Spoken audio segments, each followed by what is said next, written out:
righty. Welcome to the Made for Agriculture podcast. Well, good morning, everybody. Welcome to another edition of the Made for Agriculture podcast. I'm Scott Wilburn. With me is Rocky Castleberry, Craig Russell, and Garrett Christian. And we're going to give you an update of what's going on in the state of Missouri. Craig, you want to kick us off? Can, Scott. Yeah. I didn't give anybody a warning of who I was going to throw to first, so.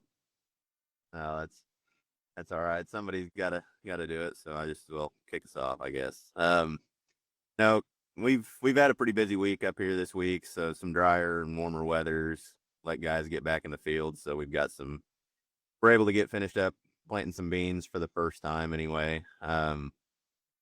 Corn up here is anywhere from kind of V1 all the way out to about V6. So,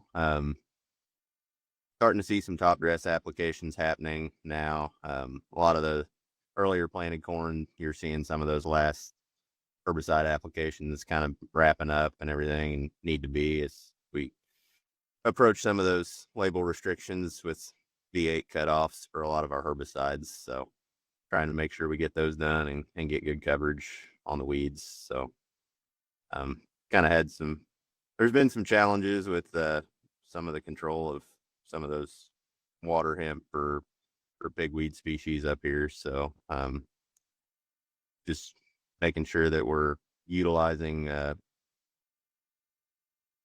there's been a lot of dicamba get thrown in the tank, I guess, here over the past couple weeks to try and control some of those weeds, especially in scenarios where you've got split applications and you're maybe going in with breaking up your max application rate for the season on some of your HBPDs like mesotrione. So I'm doing that to try and make sure we're getting good weed control. Craig, is that across the whole region, or is the dicamba being used across the whole region, or is that more on one side of your region than the other? Down here in Central, we're doing it quite a bit in the central part of the region, the western side of the region. We're still getting along pretty good on the eastern side, but we're very cautious about what we're doing over there too. Right. It's probably been it's happening a little bit, I think, across the board, but definitely probably a little bit more prominent over on the western side of the territory for sure.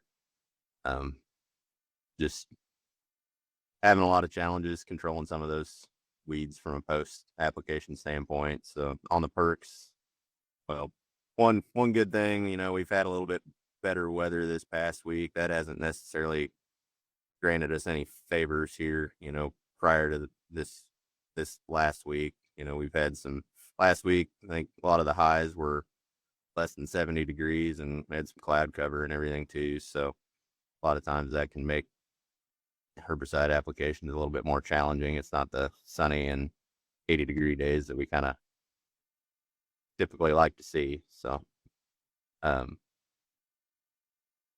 yeah, kind of just wrapping some of those up. I mean, top dress applications are starting to go out a little bit now. We had a lot of flooding and heavy rainfall there a couple weeks ago. I mean, places getting 7 inches plus of rainfall there in a matter of a few hours. Had a lot of creeks and rivers get out. So been just encouraging a lot of growers, make sure you're coming back with a adequate rate of nitrogen. I know some of those price per pound of N right now is pretty high, but make sure that you're putting an adequate rate out there to hit your yield goals and not limiting your yield potential and your income because you were trying to save a buck here and it ended up costing you later. You use your Crop-Trak N-Rex. That's one that we've been doing a lot just to try and basically get a second opinion on, or use our resources to kind of verify what we're thinking on a lot of these recommendations. I mean, utilizing the variable rate is a really good way to increase efficiency and everything too. But even if guys aren't wanting to variable rate their nitrogen, I mean, it's a good way to come up with an average to spread across that field as well for what you might need. Making sure we're addressing some sulfur and needs and stuff with the crop a lot of times when we're making those top dress applications. Kind of wraps up a lot of what we're seeing in corn. I mean, soybeans are anywhere from just recently planted to later vegetative stages, about V5. But I'd say we're going to, on some of these earlier planted beans, I wouldn't be surprised if we don't see some blooms starting to set at some of the nodes pretty soon. So starting to see some of those herbicide applications being made on the earlier planted beans. That needs to be happening. So we've got some label restrictions we're going to hit there too with Liberty once those beans start to set blooms. Been a lot of with the heavy rains that we had a couple weeks ago. Like I'd mentioned, there's been a lot of concerns about soybean stands. So I think there's been a lot of growers planning to come back in and replant and address some of the stand issues that we have there. I guess I'd just encourage everybody, make sure you're getting out and actually taking some stand counts, because those beans look pretty rough right now. I mean, we had some hail and heavy winds stripped some leaves, so they may not look the best, but you get out there, do some stand counts. I mean, there's a lot of them that are pretty close to that 80,000, population that we kind of look for or set as the benchmark. If you're below that, a lot of times we need to come back in and thicken up that stand and help that population a little bit. But if you're above that, you really don't need to. And even if you are coming back in to replant, just make sure you're coming back in with the right rate as far as seed goes. I mean, you don't want to come back in there with another 140,000. That's just going to create some issues and stuff later on in the season as well. So but that's kind of what we've got going on up here, Scott. Get your all's thoughts on this. The only thing I guess I'd throw out when evaluating the soybean stands, everything you just said, but depending on why your stand's thin, I have found, I think that matters. If it's something mechanical, like emergence issues, just, something with soil conditions, breaking their necks coming through, or herbicide damage, thin them out. Something that's hopefully going to go away, like slugs or something like that. I think we can get down to those numbers and be confident without adding additional seed. Where I'm concerned though is if the thin stand was caused by any kind of disease, because in those cases it seems like as the season goes on and you get some more rain events, we will see more death. And if you're already right there on the razor edge, you can dip below where you want to be.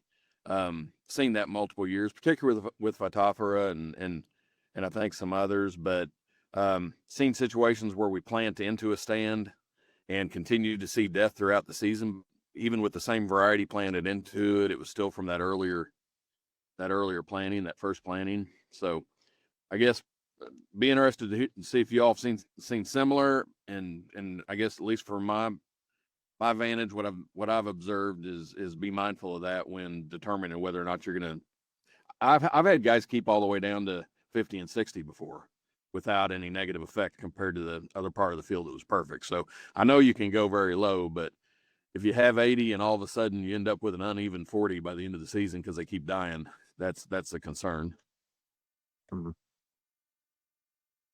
Yeah, I would agree. I mean, we see that same scenario play out up here as well. So just, make sure you're working with your team, going out and actually looking to figure out the reason why you have a thin stand of beans is kind of a big deal. You don't, if nothing else, to try and keep from repeating the problem again. So good points. Rocky, I'm going to throw it down to you. Craig, if you need to get back on the road, you don't have to sign off, but I know your signal might jump around and everything. So that's kind of why I threw it to you first. So feel free to do what you need to do. Rocky, what's going on down your part of the world? Yeah, so down in the Southwest, we've had quite a bit of rain over the last couple of weeks. We had some short windows to get field work done, but it's been very hit and miss around here. Had some really, really heavy downpours at times. We've got some pretty decent washing going on in some fields that were freshly planted, worked and planted bean fields. But overall, I think, we've had really decent weather and our corn is pretty happy right now for the most part. We're sitting anywhere from, replant to about V8 or 9 on the later stuff, or the more mature stuff. So we got a lot of top dress applications going on between the rains. We've had some aerial apps of nitrogen and herbicide going out. We've had some unfortunate windows on some fields where the weeds got ahead of us. Now we're off label for glyphosate, Callisto, those type of things. So we're having to fly on some impact with MSO. Not the best option, 3 or 4 gallon to the acre versus 15 to 20 on the ground rig. But that's kind of where we're at on just a couple fields. Struggling to control water hemp as the rain has washed off a lot of our residual chemistries that we have put out there on the early acres.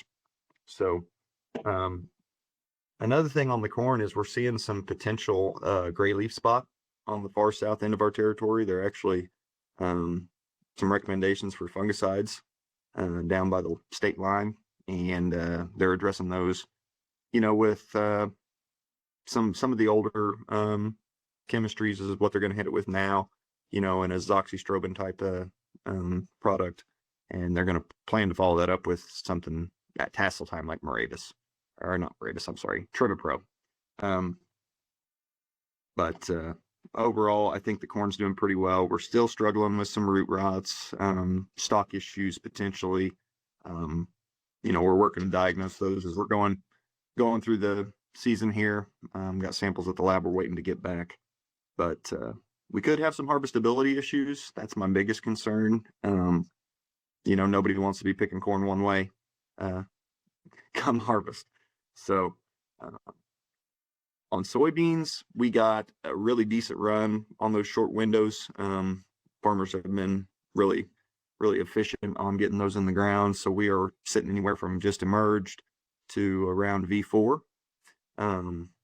Those fields that were just planted, a lot of guys got out in front of the sprayer and the planter just happened to outrun it.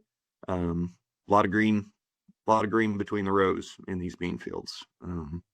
We're seeing the gamut, just with lack of chemistry, from grasses to broadleafs, large seeded and small. Pretty decent flush of morning glories and cuckleburs coming up this week. Seeing a lot of those, and of course the water hemp is growing like mad. So we have some sorghum in the ground.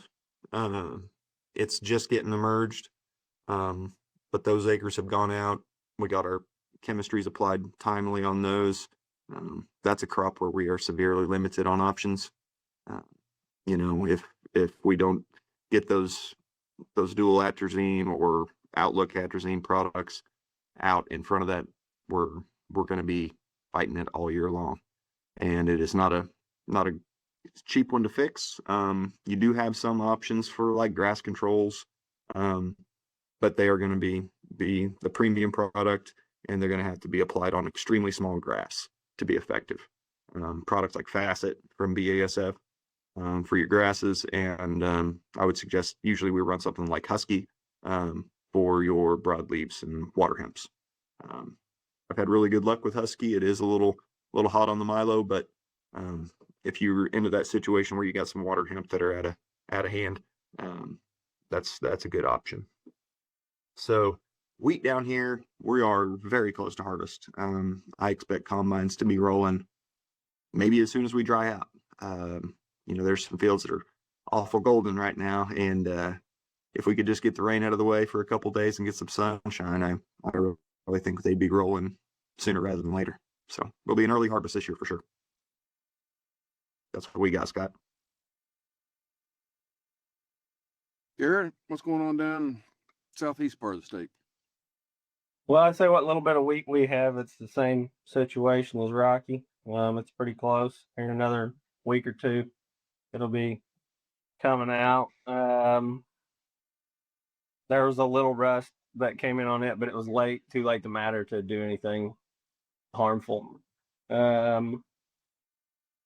The corn situation, it's probably the biggest is B14 probably.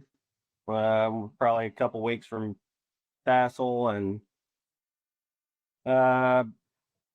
finishing some top dress on some. I mean, there's some later stuff too than that, but cotton looks pretty good.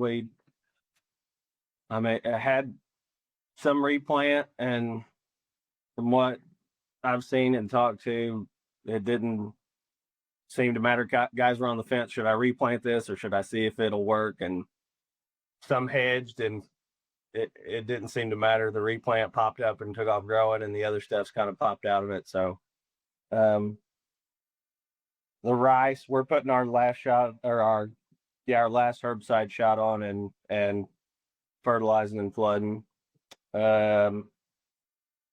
Really, soybeans probably the thing you could talk the most about today. Just there's a lot of post-emerge herbicide going out. Talking to the guys, they were saying that Liberty Ultra has been working better than the generic glufosinate. So they've been noticeably working better on pigweeds and water hemp. So that's something to note coming from them. But really, I wanted to throw out a question. We've got some of those early beans that are at R3.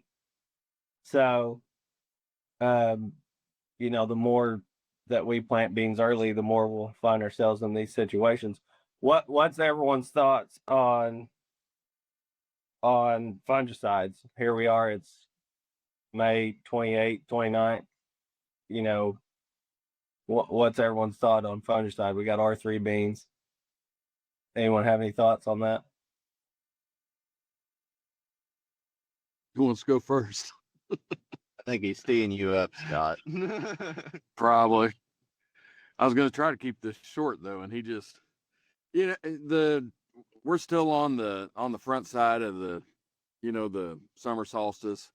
So those beans, especially where you all got them in so early, and it'll change with maturity as well, but they'll do that, and then they'll kind of jump back and forth, R3, R2. We've got some R1 beans already up here that will, they should stop flowering at some point, and they'll continue vegetative growth and then start flowering again once we get on the backside of the solstice, get into summer. Still awful early to be putting fungicide on, I would say. If you're trying to time what's typically been that R3, I know we're farther north than you all, Garrett, but for us, a 3.8 or a 3.9 most years, we obviously scout for it. But if you planted a 3.9, a 4 up in our territory, I can tell you they probably need to be sprayed about the 21st of July. When we started having some of these early beans that are flowering, before the solstice or at least immediately right after, they're already into, we're flowering before, possibly even at R3 at that point, but definitely R3 at the end of June, 1st of July. We've still held off on pulling the trigger until a little further into the month. I know, like, again, that's going to change a little bit for you all further south, maybe exactly the dates, but where this gets a little bit confusing, I've always told folks, and we've been evaluating fungicides on soybeans, for 20 plus years, and if there's anything consistent about it, it sure seems like being on the front side of that R3, maybe even just a really late R2, if you can predict it, is where we've had the most benefit. So that kind of runs counter to what I'm saying now, to where it gets to R3 and we just sit there and watch it. But the other side of this, and there's some good information out there, and I'm going to try to wrap this up. How long soybeans spend in a particular stage can vary a lot. So I don't have the figures in front of me, but if you get to, say, a normal year and beans planted at a normal time where you didn't have a lot of flowering, before the start of summer, that when you hit that R3 and then R4 and then R5, you can actually race through all those periods very, very fast. And that's what's caught us a lot of times with fungicide is, we pull the trigger on an R3 bean, we do it perfectly. And by the time we get it done, they've already, they're R4, if not R5. When you're in the early part, like what you're talking about, Garrett, they'll camp out in that one stage for quite a while. So that window is much wider. Now, again, work with your folks. We've had some pretty good information because we've seen this now for a few years. So working with your reps for those products, seeing what they've seen, kind of best practices around that. But I think in general, you're not going to want to race out in the end of May, 1st of June, put it on just because it's R3 and Wilburn always said be on the front side of it. It's a little different situation with these early planted beans. And it's your fault now that the podcast went long. No, that was our fault. That was our thoughts too. But I thought it'd be a good conversation piece, and timely. Because guys still talk about it. Yeah. Well, it's definitely a different thing. And we've always known how beans respond to, the length of night and all that. And not just beans. I mean, some of, weeds, when there's just a lot of plants that respond that way. But we really see it front and center when you start putting those beans in the ground early. They actually get up growing, have trifoliates where they can detect that lack of light right away. And it's interesting. But as somebody mentioned, it also creates some issues because now we're out here, we have weeds and we're already off label. And, the whole point of doing it early is to get those, beans blooming early and blooming down low in the canopy. And then we're in a situation where we have to risk knocking them off. So what else going on down there, Garrett? I don't know. That covers most of it. The rain situation's been spotty. Well, that's what I was fixing to ask you. There's places where we've got rain and places where we've hardly got any. I mean, all the grains, the corn and beans have all been watered once, just about. So, I mean, we're irrigating, and there's a chance of rain today, but it seems to not matter whether you have a chance of rain or don't have a chance of rain on where it's going to rain and when. Yeah. Well, for folks up in our area where we're having to pick our spots, and I think Craig's probably similar in some of his, we're not paying a lot of attention to the drought map unless you just kind of, nerd out on those things like some of us do. But if you want to feel better about things, pull it up because it's pretty ugly down in the boot, especially the southern end and across the border. And I haven't been watching the weather itself the last few days just because we've been kind of wide open and haven't had to pull it up. But I didn't know if you all had caught any of that stuff at all. So yeah, it's just scattered. It just depends on where we're at. But we're okay right now. It'd be nice to have a substantial rain everywhere and go from there.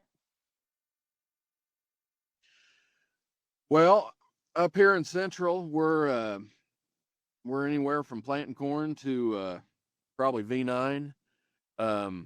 Corn, some of the corn's really starting to look good. That's that early planted corn. It's finding the nitrogen and taking off. We've got a lot of corn that I don't know what you're supposed to call it. I always call it kind of an ugly corn phase where you get from about V4 to V7 and the corn's moving off the seed and having to live on its own and hasn't quite found the nitrogen. And you can see some patterns in fields, based off of where the gas is and relative to the corn rows. It seems like that's maybe more exaggerated this year just because of all the weather fluctuations and some of the rain. And I still think as we get some heat, we're going to see a lot of that corn even up. But in the meantime, the corn that's already looked a little better will probably continue to look better while the other lags. That variance can actually widen before it gets better. So just be mindful of that. I mean, we've got some stands that we're living with a thinner stand than we'd like to have, but the weather conditions just have been what they've been. So Real fortunate on the corn side. A lot of corn was put in the ground there a couple of weeks ago, and then followed up with some pretty hard rains. And we're evaluating some stands, but overall, I think we're in a much better place than we thought we'd be on those. Now on the beans, some of those bean fields that were planted during the same period probably are going to be thickening some of those up. If we got, even though we're wet in some places still, if we got a little bit of a shower this week, I think it would have helped them out. A lot of them just breaking their necks as they're coming through a crest. But I think some of those will ultimately end up being thickened up. Obviously, a little easier to do that with beans than corn, but still some decisions to be made. The weather's been wide open this week. A lot has gotten done, but we're still heavy in quite a few places. Guys having to pick their spots and able to make some forward progress. But I'm afraid, especially on the eastern side of our territory, there's probably some places that if the forecast is comes through with what it's saying, they may still not dry out before we get back in there. So on the wheat side, somebody say something? Okay. On the wheat side, a lot of we're seeing some disease, starting to show up in our wheat, but like somebody said earlier, I think we're far enough along. We got the protection that we needed, I'm glad we had it because for seeing what we are seeing differences between where it was applied and where it was not, and not just leaf rust, but we're seeing stripe rust. Have seen some evidence of scab over the last couple of weeks. It was not really until this week though that I actually started seeing the the orange, pink, salmon colored, whatever you want to call it.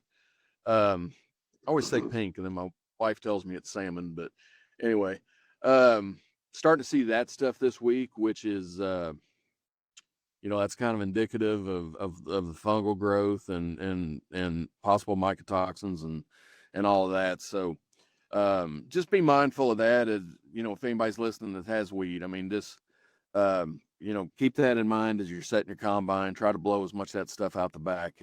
That can make a huge difference on just whether you have those issues in your sample and even your test weight and everything. So be mindful that we are finding some of those things. Wheat's standing really well, even with all the weather and wind and everything else. There's been some fields I've had some concerns about, but they're standing well, which is a good thing. I hope I didn't just jinx that. And a lot of times everybody has commented this year on the wheat being short, and it always seems to catch up even when we think that. And I think a lot of our fields this year have done that as well, but some of them they've remained a little bit on the shorter side, and that may not be a bad thing, like I say, with the weather we've had and everything there. Try to think of anything else going on. Corn, beans, wheat. I think that's it. Anything we forgot to talk about, guys? I can't think of anything. I guess the only other thing, I'm sitting here parked next to a cornfield, just kind of jog my memory. There is quite a bit of corn that has just been planted or is just now being posted. We are still hearing reports of cutworms and all kinds of insect activity, really. But it is so inexpensive to put that pyrethroid in with your with that post application, or if you're just chasing the planter with the sprayer. Especially if it was a field that had cover on it that you had to work green and all that. That is a prime spot for moths to lay eggs and have issues. So we are getting a little later in the season, and that is not something we need to fight on top of everything else. So be the last thing I'd probably throw out there, guys. All right. Well, appreciate everybody joining us. Appreciate everybody that takes time to listen to us also. If you listen to this and you have any questions or would like us to address a little more of something and maybe even a little less of something else, give us some feedback. Like to know what y'all think. Appreciate it. Thank you, guys. Thank you for listening to Made for Agriculture, brought to you by MFA, your whole farm solution.